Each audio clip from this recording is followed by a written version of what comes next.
All right. Okay. So we have about 4 minutes to mastermind as we hold the space for Foxy and also for Susie. She's probably out of her surgery now. So just thinking about her and uplifting her in prayer and healing power.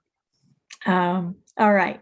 So um, would you like to mastermind on what we started earlier with your how you celebrated or Yeah. Yeah, okay. let's go there. Let's talk about Okay. clearing the space and being creative and having some ways to go around that and use our words. Yeah, yeah. There's so many good things.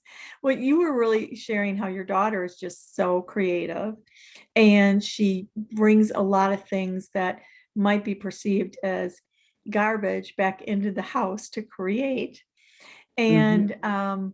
And what was going through my mind is because she is so creative, how could she use her creativity to come up with a space that allows her to do that, but also helps her move through to the next creative space without creating clutter.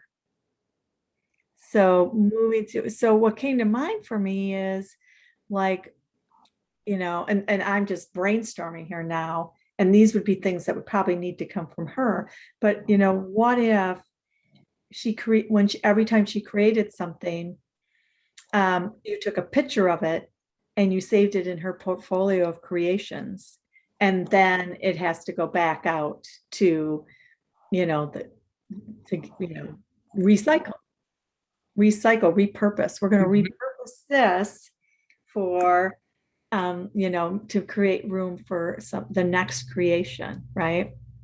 And then she ends up with this really cool portfolio of all the things she created. And over time, you could see her development and her creation. And maybe at some point, too, she even creates some things that maybe you put it out on the side of the street and you put free on it and see if somebody would reuse it. Like, see if that's, if you don't have a cat, does somebody else have a cat that maybe would try out her creation?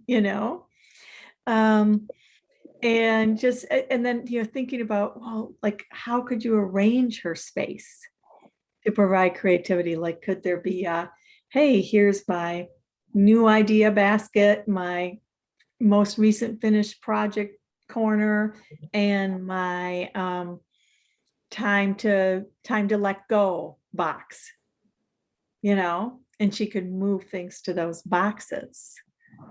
I don't Yeah. know, just kind of, yeah, anything coming to mind, because I don't know her like you know her, but fostering that creativity in solving the problem, right? Solving or the challenge, right?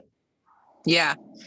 Yeah. So I've we've done pieces of what you're suggesting um as ideas, and they were in like a toy bin, and then the other ones were like in the crayon box, so those ones were probably not complete because they were still in that side of things. But then she hasn't been going back to them. They've been sitting there for so long, and now they're going back to school.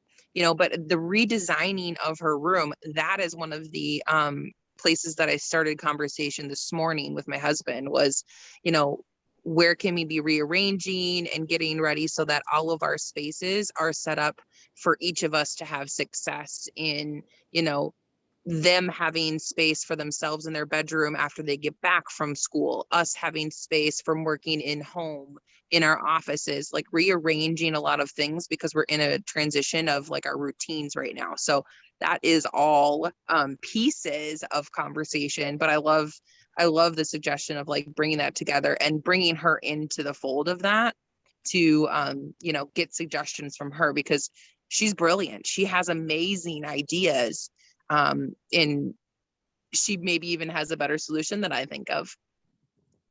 Yeah, almost always, right? That, oh my God, she's brilliant.